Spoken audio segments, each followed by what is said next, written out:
자, 그러면 오늘 정말 중요한 것 할게요. 그러면 성경을 여러분들이 그냥 한 2, 3초 안에 성경을 설명할 수 있는 걸 말한다면 창세기죠. 이게 안 나오냐?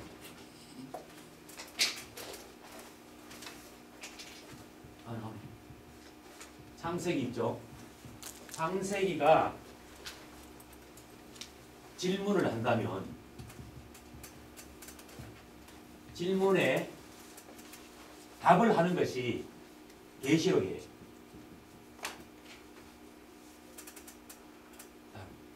이 계시록이고 그 중간에 있는 것이 뭐냐면은 로마서입니다. 물론 많이 있지만 로마서, 그 중간에 로마서가 있는 거예요. 그러면 창세기에 말하고 있는 약속들이 나오는 내용들이 요한계시록에 다 나타나고 있는 거예요. 창세기에서 뭐 아브라함의 자손을 뭐 하늘의 별과 같이 바다의 모래같이 하겠다 하고 막 그들에게 온갖 영광과 온갖 그런 것을 안겨준다고 약속했잖아요. 창세기. 그런데 그게 실질적으로 이루어지는 게 사도 요한이 반모섬에서 새하늘과 새 땅을 환상으로 보잖아요. 그 성경의 모든 약속이 끝에 가서 요한계시록에서 다 현실로 이루어지고 있는 거예요. 그러면 그게 이제 그 이루어지기까지 과정이 뭐 중간에 뭐 역사서도 있고 선지서도 있고 뭐 성문서도 있고 서신서도 있고 별게 다 있지만 가장 중요한 것은 로마서입니다. 로마서를 읽어보면 1장에서 11장까지는 교리를 의미하는 교리. 교리에 대해서 막 기독교 교리에 대해서 열심히 설명해놓고 12장에서는 그러므로 나오잖아요. 그리고 로마서에서 전체적인 구원의 도리를 로마서가 다 말씀해 주는 거예요. 믿음으로 구원받는 구원의 도리를 로마서가 얼마나 강조하고 있습니까? 로마서가.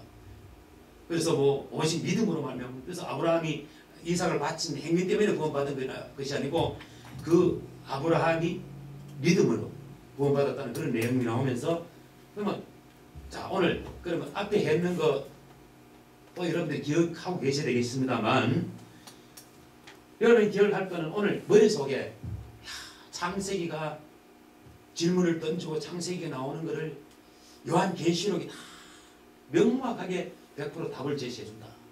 성경이. 그리고 그 중간에 로마서가 믿음의 원리에 대해서 다 말씀해 주는 거예요. 그러면 이 신구약 다 끝나는 거예요. 전체적으로 봤을 때. 그러면 여기에서 조금 더 깊이 들어가면요. 자, 구약을 여러분들이 우리 알잖아요. 그죠? 신약은 뉴 테스트먼트고 구약은 올드 테스트먼트잖아요. 그죠? 그러면 올드 테스트먼트인데, 그럼 여기서 구약이 올드 테스트먼트라고 했을 때에 늙은 복음이라는 게 아니고, 예? 늙은 복음이라는 그런 뜻으로 구약이라고 하는 것은 아니죠. 구약이라는 게. 예?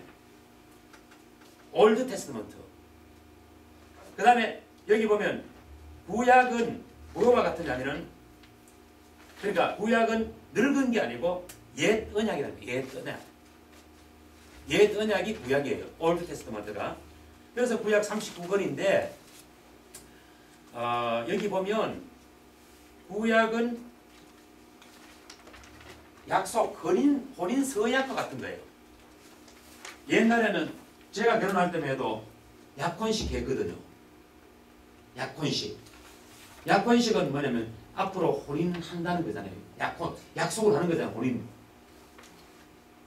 구약은 혼인 서약과 같은데, 그러면 이제 약혼을 하면 결혼식 혼인을 합니다.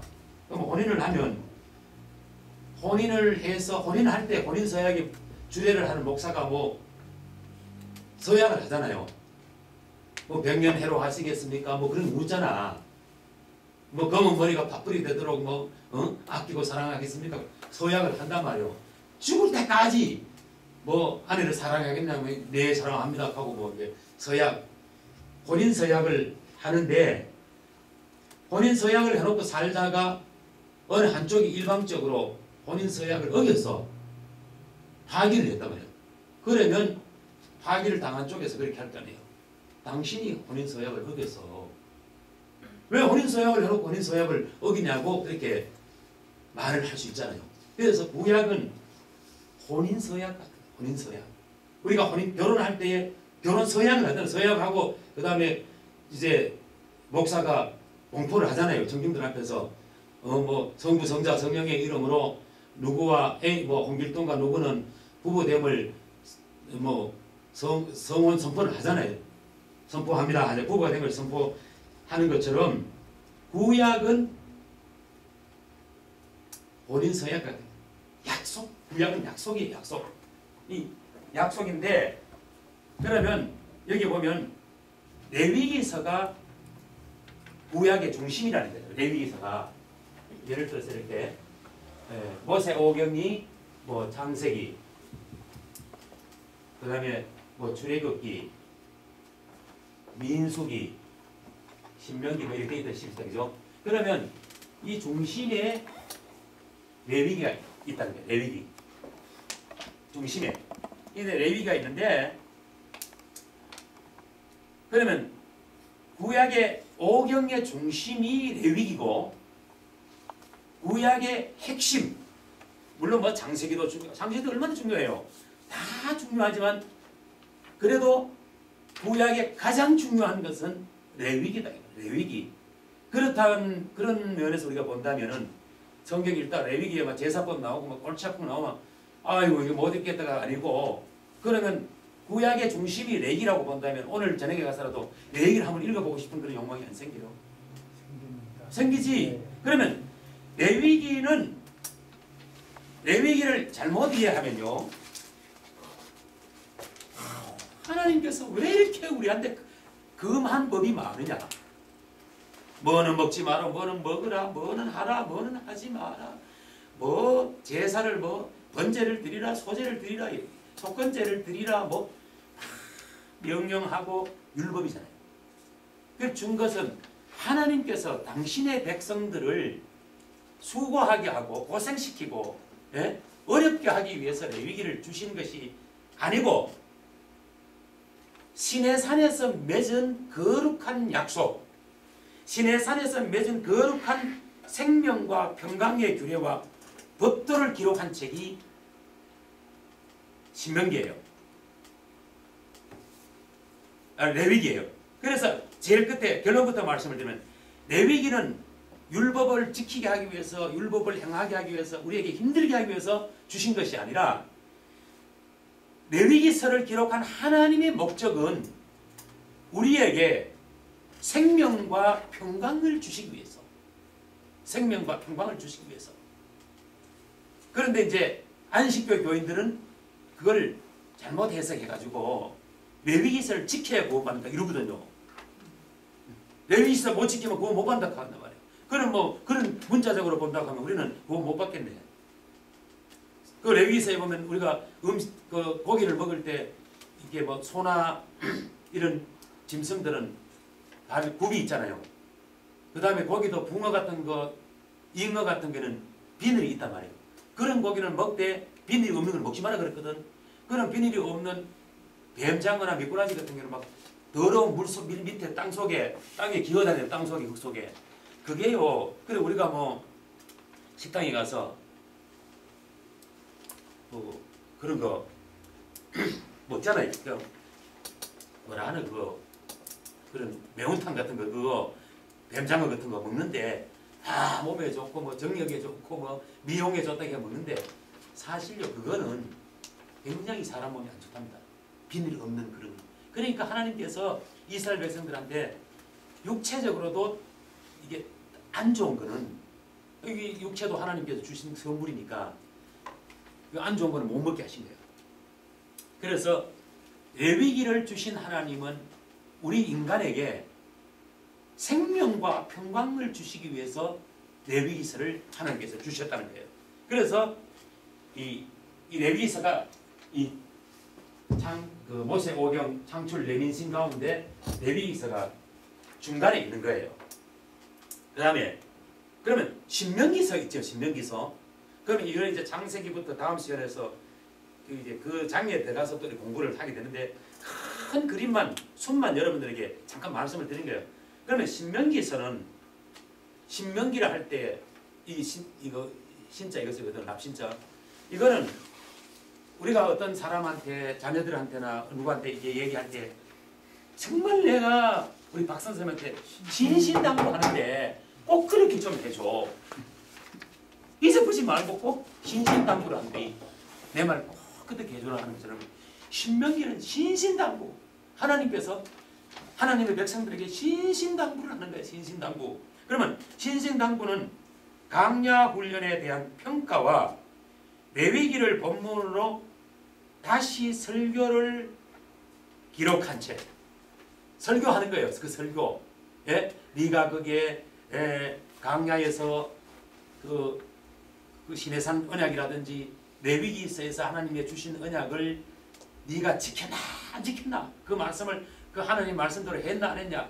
그래서 신명기서를 28장에 보면 네가 하나님의 말씀에 순종하고 지키면 들어가도 복을 받고 나가도 복을 받고 뭐 가축의 복을 받고 뭐 복을 받고 막 그런 말씀이 나오잖아요. 그죠? 그러니까 신신당부를 하는 거야. 그 재탕을 하는 거야. 하나님이 레위기서의 말씀을 신명기서에서 네 그거 했나 안 했나 신신당부 안에서만 해라 좀 그거 그렇게 신신당부를 하는 거예요. 그걸 기록하게요. 그러면 민수기서는 뭐냐면은 사람의 숫자를 헤아린다 해서 민수기예요. 그러면 인구조사를 시작한 것과 끝으로 레위기대로 훈련하는 과정을 기록한 책이에요. 민수기는.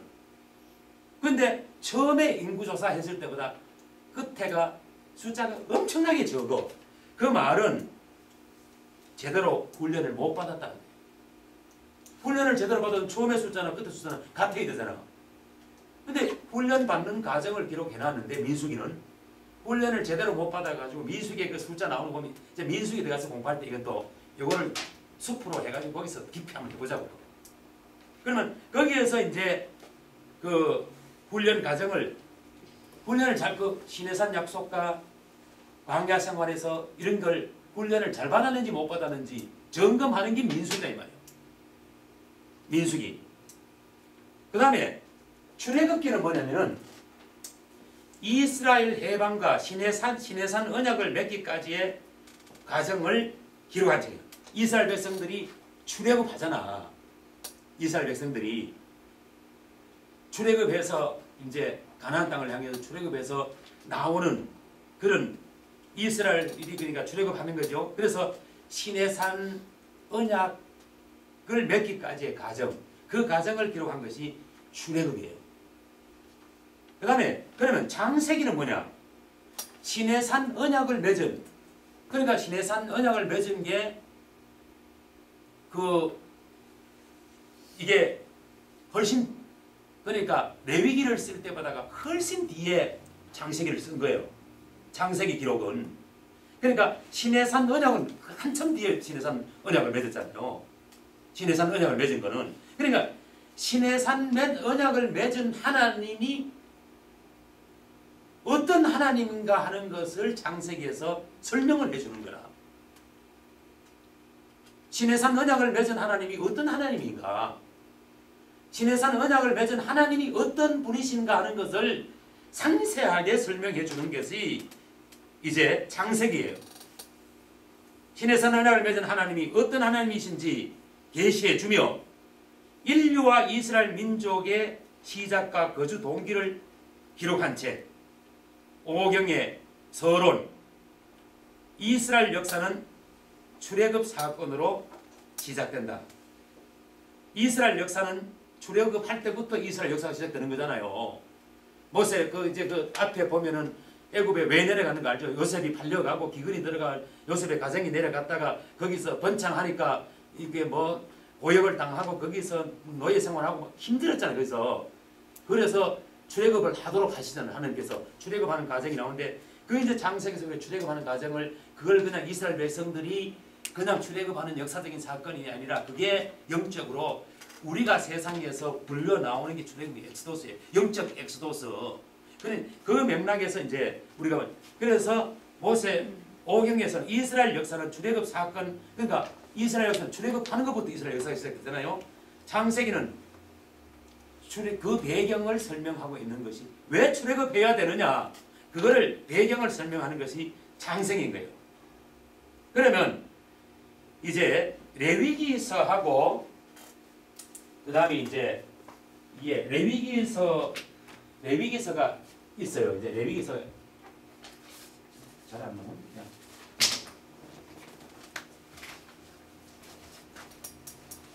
이 레위기서가 있잖아요, 그죠?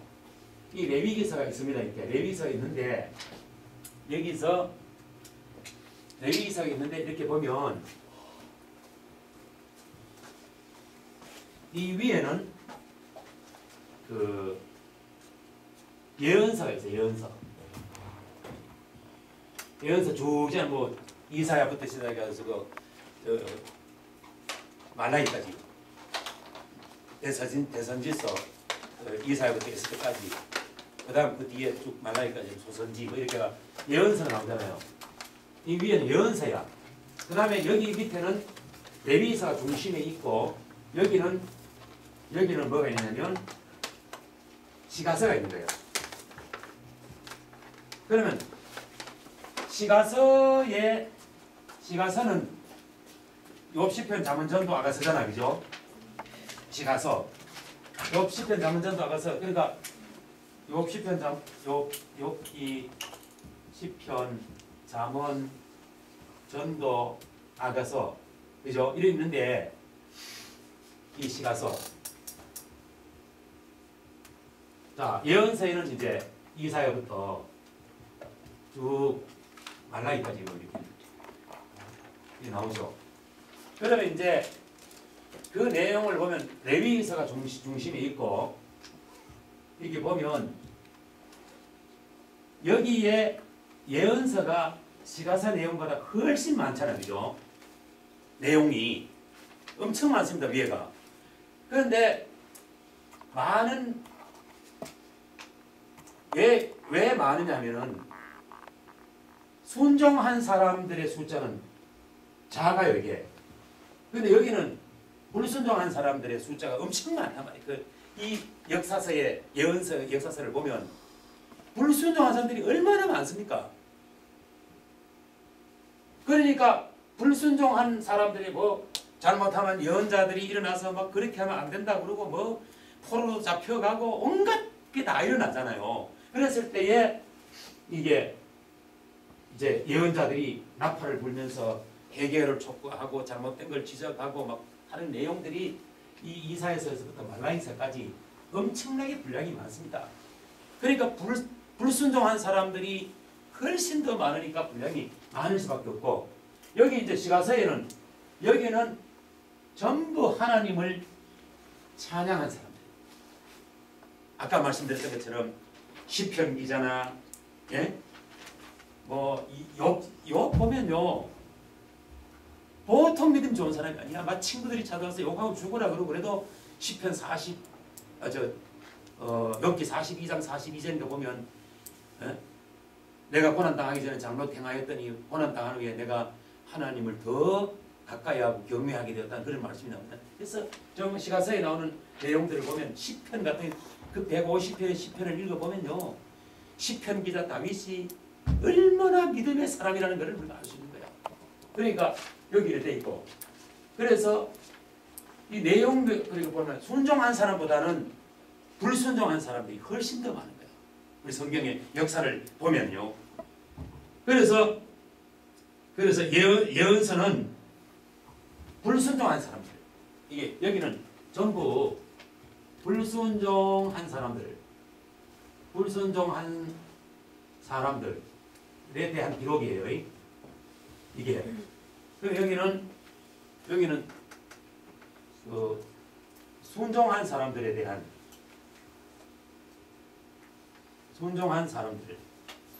사람들에 대한 기록이에요. 순종한 사람들의 기록. 그래서 말라기서 2장 4절에서 5절 그 여러분 프린트물 내가 드렸죠. 그거 보면 내가 읽을게요. 만군의 여호와가 이르노라. 내가 이 명령을 너희에게 내린 것은 너희와 세운 나의 언약이 항상 있게 하려 함인 줄을 너희가 알리라. 너희와 세운 나의 언약은 생명과 평강의 언약이라. 내가 이것을 그에게 준 것은 그로 경외하게 하려 함이라. 그가 나를 경외하고 내 이름을 두려워하였으며 이런 말이 나옵니다. 그러니까 레위기서를 준 하나님의 목적은 생명과 평강을 주기 위한 목적이라는 거예요. 그렇다면 레위기서는 구약의 중심이라고